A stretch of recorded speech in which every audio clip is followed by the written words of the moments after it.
Support for Up First Winter Games comes from NPR sponsor Allianz Travel Insurance. Get ready to give ordinary the cold shoulder with protection for adventures that give you the best kind of chills. Learn more at allianztravelinsurance.com.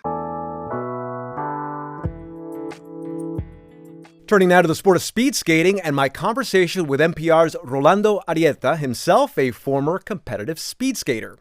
Now, Rolando, I just introduced you as a former competitive speed skater, but I think that's selling you a little bit short. I mean, you really had legitimate Olympic dreams back in the day. I did, yeah. So I tried to make an Olympic team for the Olympic Games of 1998. Trained out in Milwaukee, which is a training center there. I was a former inline speed skater transitioning over to ice. I was one of many of us who did it at the time. And you would have been representing? Well, I was hoping to represent the United States. Yeah. My ultimate goal was if I could possibly represent Panama, which is also from a Panamanian American, and I would have wanted to hope to try to make the Panamanian team, which would have been a team of one, me. Nice. Well, it's still a team of one is still a team. That's right. Yeah. It sure is. Yeah. All right. So let's get into the events at the Olympics. Who do you have your eye on when it comes to speed skating medals? Yeah. So all eyes are going to be on Jordan Stolz, right? He's been performing at a really high level over the last several years. He's the favorite to win in 4 events in the Olympics: the 1,000 meters, the 500 meters, the 1,500 meters, and then in an event called the mass start. So this is 4 events that we're going to see Jordan Stolz and very likely see him on the podium, hopefully in all 4 of them. Now, Erin Jackson is a very familiar name in speed skating. Also from the opening ceremonies, she was one of the flag bearers. Tell us about her prospects. Yeah, so Erin Jackson made Olympic history, at least Winter Olympic history. She's the first Black woman to be the flag bearer. She was also the first Black woman to win Winter Olympic gold in a single event in the Olympics. Yeah, she's from Florida. She was an inline speed skater who also transitioned to the ice. She's doing well. She's going to step on the ice again to do the 500 meters. She's very likely to see the podium in that event as well. Yeah. Okay. Now, speaking of Florida, there are 2 Floridians at least. Brittany Bowe, also another name that anyone that has watched women compete in speed skating events in the past Olympics definitely knows.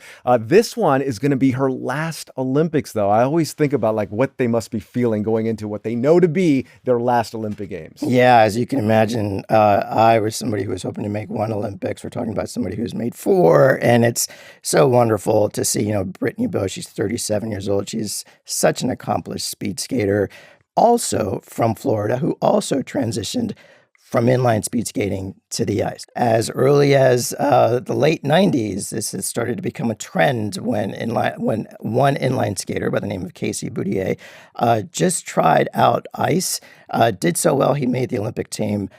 Wow. So many of us were like, wait a minute, if he could do it. Possible. And so they started this whole transition back in the late 90s, and it's been a steady growth of inline speed skaters that have transitioned to the ice quite successfully. I would assume that is a gateway, an entryway for a lot of speed skaters that otherwise might not have an opportunity to even begin to think about this as a sport for them. Yeah, absolutely. And I want to take a moment to recognize Jennifer Rodriguez, who was one of the first inline speed skaters to transition to ice. She's also the first Hispanic American to compete in the Winter Olympics for the United States. And it's a process. It'll take some time to get used to, but it is definitely reachable. You actually brought a couple of skates for us to take a look at. Yeah, that's right. The term inline speed skating is exactly this type of skate, right? It's like many people sort of sometimes mistakenly call these roller blades, but this is a more high performance skate. As you can see, the wheels extend a lot further away from the boot. And I guess they call them inline skates because the wheels are all in one line. Makes right? sense. That makes a lot of sense. And when they've transitioned over to what we call the long track speed skate, which is this type of skate. What's significantly different between this skate and the inline speed skate is that the blade detaches from the back of the boot, right? And this is sort of what is referred to as a clap skate, I guess because it has this clapping sound. Why does it do that? Why does it detach like that? Yeah, so this was a technology that I believe was invented by the Dutch, where that if you detach the heel from the blade and you're extending your stroke, when you're skating, the blade will remain on the ice a lot longer than if it were attached to the yeah. boot. And so in order to keep the blade on the surface of the ice as long as possible, they found that you detach it from the boot, and it does propel you a lot faster than it would if it were attached to the boot. So the longer you keep the skate on the ice, the faster you are. Correct. How difficult is that transition from inline to actual ice skates? It is a lot more difficult than one would think. The techniques are significantly different. The surface of the ice is slippery. There's a lot more training that you have to do to get yourself acclimated to ice speed skating. But it has proven to be successful with so many speed skaters who have transitioned over and who have made it to the Olympics and who've competed in the world, who compete around the world. How much more faster do you go on ice skates than you do on inline skates? Yeah, that is a very good question. So I will say that speed skaters average about 35 miles per hour in a 400-meter oval. Wow. With inline skating, it's a little bit more varied because sometimes you're in the open road. In most cases, you're in the open road.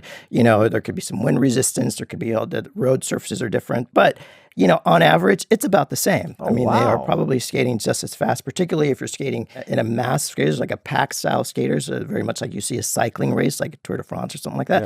Yeah. You are skating, you know, probably close to 35 miles per hour or even faster. So if there are inline skaters that transition to speed skating, I mean, I would assume that there are a lot of inline skaters then. Why isn't there an inline event at the Summer Olympics? Right. One would think, right, how easy that would be and how great that would be. But it's complicated. I think that there are a lot of federations, roller skating federations, who have tried. The International Olympic Committee has shot it down for the Summer Games in 2028. But they're going to keep trying because you're right. It does make a lot of sense for inline speed skating to be part of a Summer Olympics. The next one's going to be in Los Angeles too. I mean, wouldn't it be incredible, right? Right. You already have straight from the beach to the I mean, venue. it makes perfect sense, right? It's like, I don't know. But yeah, it did not make it to the games. Now, we mentioned earlier that in your dream scenario, you would have been representing Panama as a speed skater at the Winter Olympics.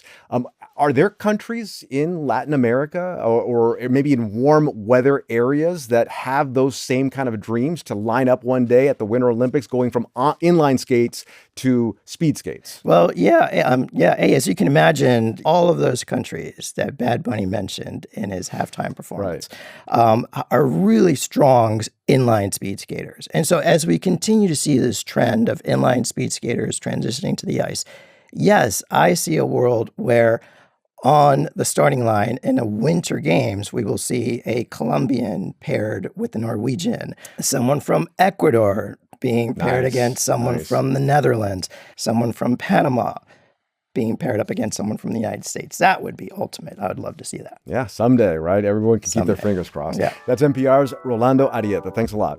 Thank you, A.